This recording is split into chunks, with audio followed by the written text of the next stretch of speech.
भतीजा अपने विधवा चाची से एक शर्त रखता है। उस शर्त को मानने के लिए उसकी विधवा चाची तैयार हो जाती है और फिर वो कहता है कि चाची, मुझे बस एक मौका दो प्यार करने का, फिर तुम मेरी प्यार की ताकत को भूल नहीं पाओगी। बस इतना कहना था कि चाची उसकी शर्त और उसकी प्यार भरी बातों में आ जाती है और यहीं पर वो एक ऐसी गलती कर देती है जिसके बारे में उसने कभी सपने में भी नहीं सोचा था।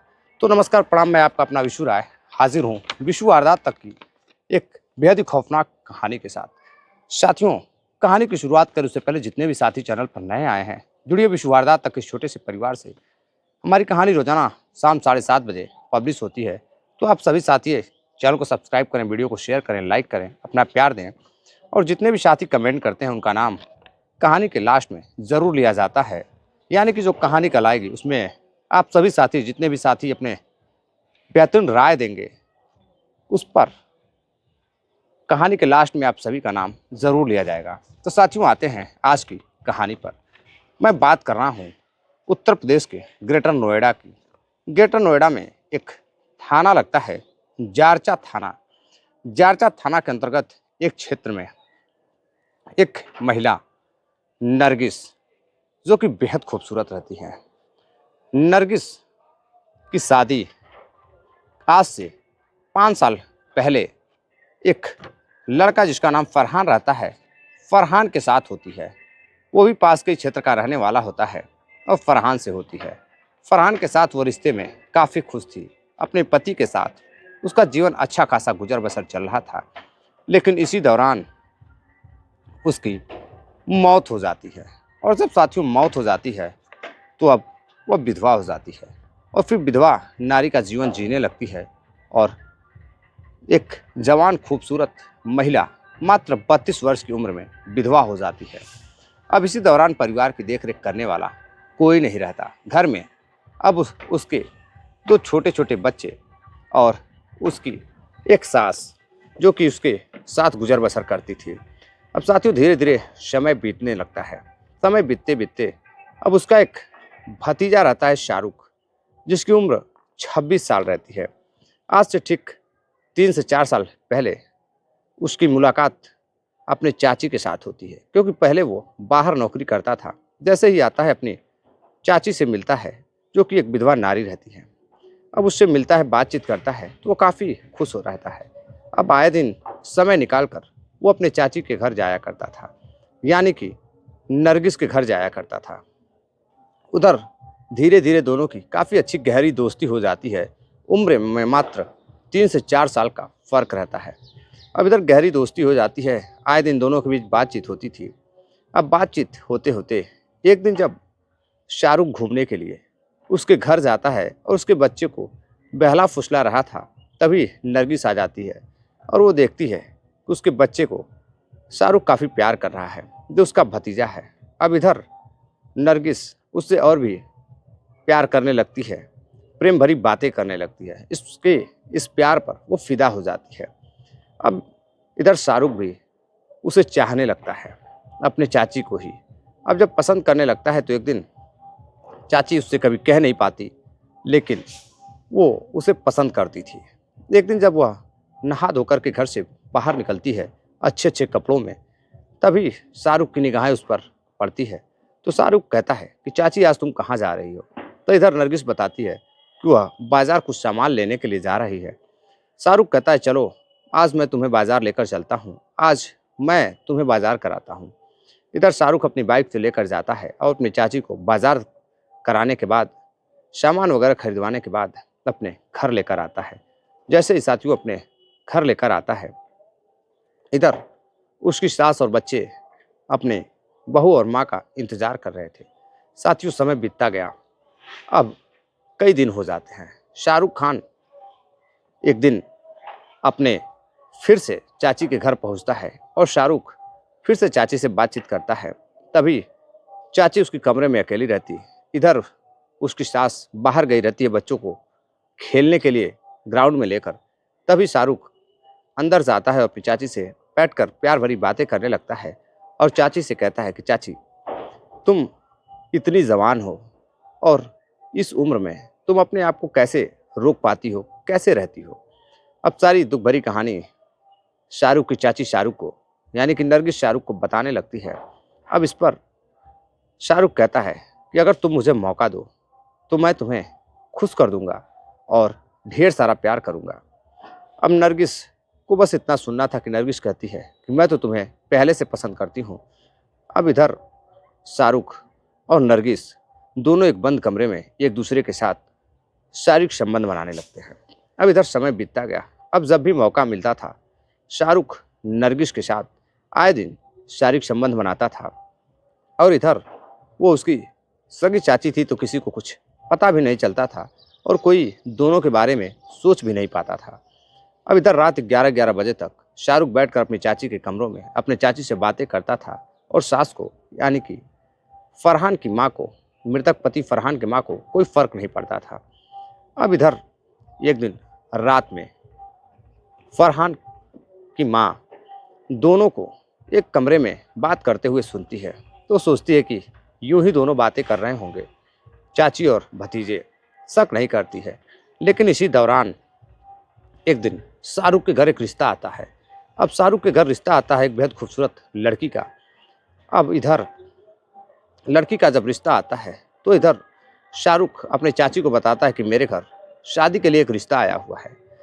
नरगिस कहती है कि ठीक है, अब शादी के लिए रिश्ता आया है तो तुम्हारी मर्जी है, अगर तुम चाहो तो उससे शादी कर लो या फिर मुझसे शादी कर लो। अब इधर शाहरुख कहता है कि देखो, मैं तुमसे शादी कर लेता लेकिन मेरे घर वालों को तुम पसंद नहीं हो। अब इधर नरगिस थोड़ी सी नाराज़ होती है और कुछ दिनों तक शाहरुख से बात नहीं करती है और इधर शाहरुख एक बेहद ही खूबसूरत लड़की से शादी कर लेता है, अपना घर बसा लेता है और कुछ दिनों तक नई नवेली दुल्हन के साथ घूमता फिरता मौज मस्ती करता समय व्यतीत करता। अब साथियों समय बीतता गया। जब महीने 2 महीने शादी को हो जाते हैं तो फिर से शाहरुख अब अपने चाची के पास आने जाने लगता है और इधर फिर से अपने चाची के साथ बातचीत करने लगता है। इधर उसके चाची को काफ़ी एतराज़ रहता कि जब मेरे से प्रेम संबंध या शारीरिक संबंध बनाने हैं तो फिर तुमने मुझसे शादी क्यों नहीं की, तुमने तो अपने घर वालों को देखा। अब इधर शाहरुख काफ़ी नाराज़ होता है लेकिन फिर से अपने चाची के साथ प्रेम संबंधों में बंध जाता है और उसकी चाची अब आए दिन नरगिस फिर से अब शाहरुख के साथ प्रेम संबंधों में बंध जाती है और फिर से फिजिकल रिलेशन बनाने लगती है। इधर किसी को कानो कान खबर भी नहीं होती। समय बीतता गया। तभी शाहरुख से थोड़ी बहुत जो नाराज़गी थी नरगिस को शादी के बाद थी, अब वह एक दिन गांव के ही एक और लड़के के साथ बातचीत करती है और एक गांव का ही एक और लड़का अब उसके घर आने जाने लगता है। अब इसी दौरान लड़के से नरगिस मोहब्बत करने लगती है और लड़की से जब बातचीत करती है तो लड़का कहता है कि वो उससे शादी करना चाहता है। अब इधर नरगिस और गांव का वो लड़का दोनों एक दूसरे को बेहद मोहब्बत करने लगे थे। अब इधर शाहरुख खान के साथ काफ़ी कम समय व्यतीत करती थी नरगिस। जो भी समय मिलता था वह शाहरुख से झूठ बोलकर कहीं ना कहीं अपने पड़ोसी गांव के लड़के को समय देती थी। अब वो घर में आता जाता था। अब इधर आते जाते दोनों एक दूसरे के साथ फिजिकल रिलेशन बनाने लगते हैं। अब इधर सास को भी कहीं ना कहीं पता चल जाता है कि उसकी बहू गांव के ही लड़के के साथ शारीरिक संबंध बनाती है, न उसके साथ रिश्ते में है, लेकिन उसे कोई एतराज़ नहीं था। अब रात रात को भला कमरे में कोई आए तो कैसे घर वाले विश्वास न करें। अब इधर छोटे छोटे बच्चे सास लेकर अलग कमरे में सोती थी और बहू गांव के ही लड़के के साथ फिजिकल रिलेशन में यानी कि नाजायज़ संबंधों में बनी रही। इधर जब भी मौका मिलता था शाहरुख भी जाकर उसके साथ फिजिकल रिलेशन बनाता था, बातचीत करता था, प्रेम भरी बातें करता था। एक दिन रात में जब शाहरुख अपनी चाची से मिलने के लिए आता है तो देखता है कि कमरे में कोई और भी है। जाकर देखता है तो गांव का एक लड़का बैठकर बातें कर रहा था। अब इस पर वो नाराज़ होता है और फिर वहाँ से चला जाता है। अब इस पर नरगिस उस लड़के को घर से बाहर जाने के लिए कहती है। फिर अगले दिन जैसे ही शाहरुख को समय मिलता वो जाता है रात करीब 9 बजे, तो वो पूछता है कि ये लड़का तुम्हारे कमरे में बार बार तुमसे मिलने क्यों आता है, क्या बात है। नरगिस बताती है कि बस ऐसे ही पड़ोसी है तो घर पर आता जाता रहता है, काफ़ी अच्छा व्यवहार है उसका, माँ जी ने ही बुलाया था उसे। अब इधर शाहरुख को शक होता है। शाहरुख नरगिस और उस पड़ोसी लड़के के बारे में यानी कि लड़के का जो नाम रहता है हुरैरा, हुरैरा के बारे में पता करता है। अब हुरैरा के बारे में पता करता है तो पता चलता है कि हुरैरा और नरगिस का कई महीनों से संबंध चल रहा है और दोनों रात रात को मिलते हैं, बातें करते हैं। और इधर हुरैरा नरगिस को फ़ोन पर घंटों तक बातें करता है। एक दिन शाहरुख अपना फ़ोन से अपनी प्रेमिका चाची को फ़ोन करता है। नंबर वेटिंग में आ रहा था। अब वो परेशान हो जाता है और उसकी तरफ बढ़ने लगती है तो वो नरगिस के अपने चाची के घर जाता है और जाकर कहता है कि तुम किससे बातें कर रही थी, मेरा फ़ोन क्यों नहीं रिसीव किया, कहीं तुम्हारा किसी और के साथ अफेयर तो नहीं चल रहा है, हुरैरा के साथ तुम्हारा कहीं नाजायज़ संबंध तो नहीं है। लेकिन इधर उसकी चाची कहती कि ऐसा कुछ भी नहीं है, मैं तो सिर्फ अपने घर वालों से बातचीत कर रही थी, अपने रिश्तेदारों से बात कर रही थी।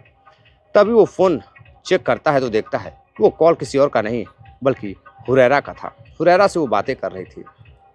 इधर फिर वो परेशान हो जाता है। अब वो अपने घर जाता है, अपनी पत्नी के साथ जाता है, पास जाता है तो पत्नी जब रात को उससे बात कर रही थी तो वो पत्नी से परेशान हो जाता है और पत्नी की पिटाई भी कर देता है। अब इस पर पत्नी समझ जाती है कि इसका कहीं ना कोई चक्कर जरूर चल रहा है। अब इधर परेशान होकर शाहरुख अब आए दिन कुछ दिनों तक इधर उधर घूमता है।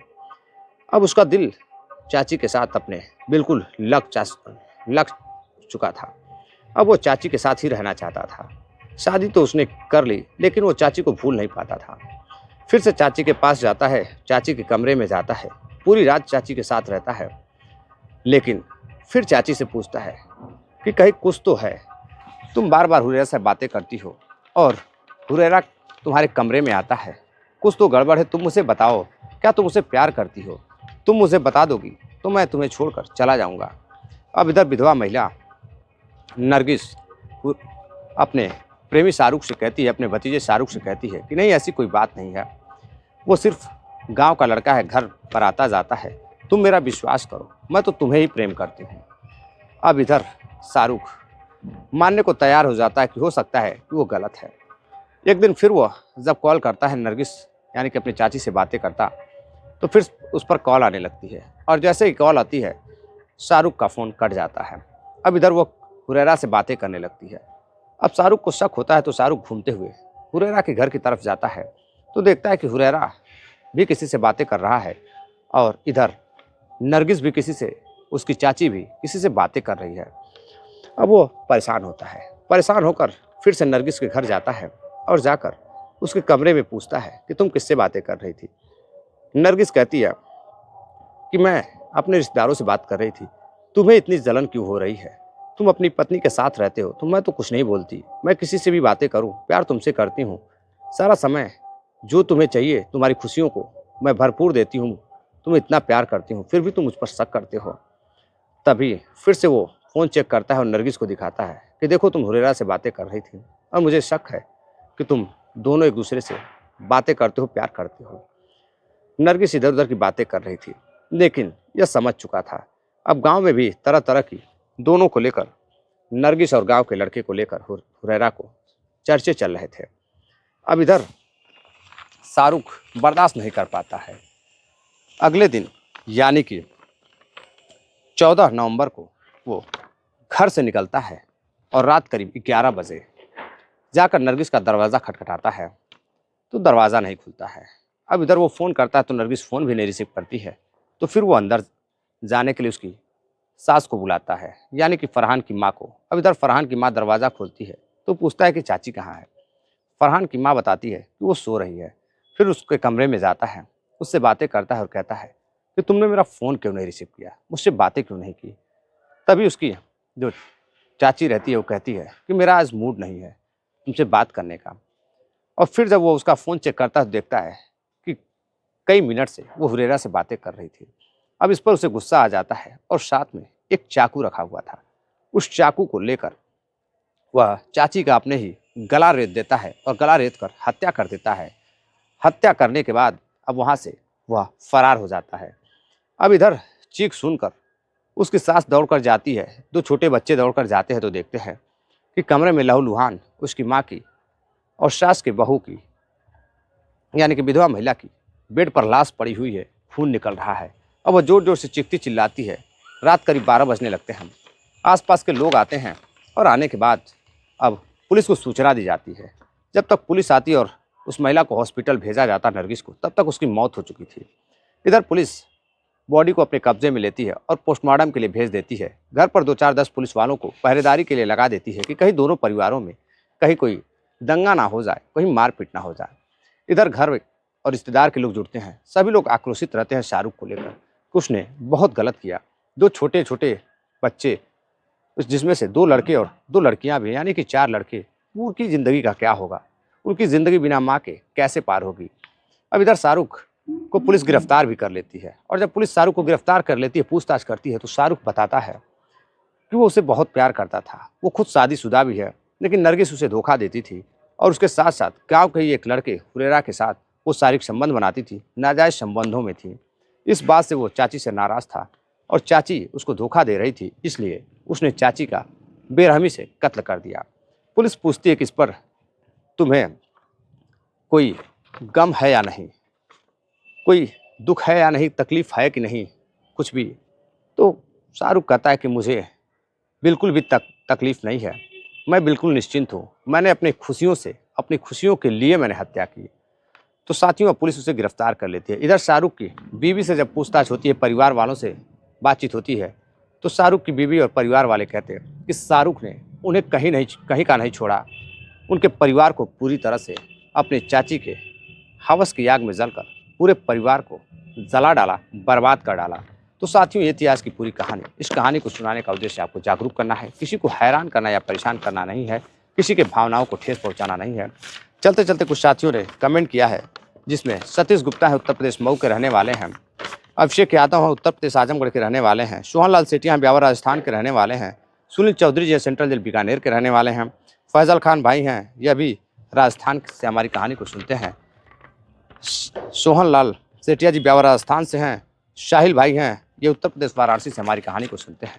तो कहानी कैसी लगी, आप सभी साथी से निवेदन है कमेंट कर ज़रूर बताएं और इस पर राय दें कि क्या शाहरुख ने सही किया या फिर गलत किया, या फिर उसकी चाची सही थी या फिर गलत थी। क्या चाची को शाहरुख के साथ ही रहना चाहिए था या फिर किसी एक के साथ रहना चाहिए था? तो साथियों, मिलते हैं एक और नई कहानी के साथ। तब तक के लिए अपना ख्याल रखिएगा। नमस्कार, जय हिंद।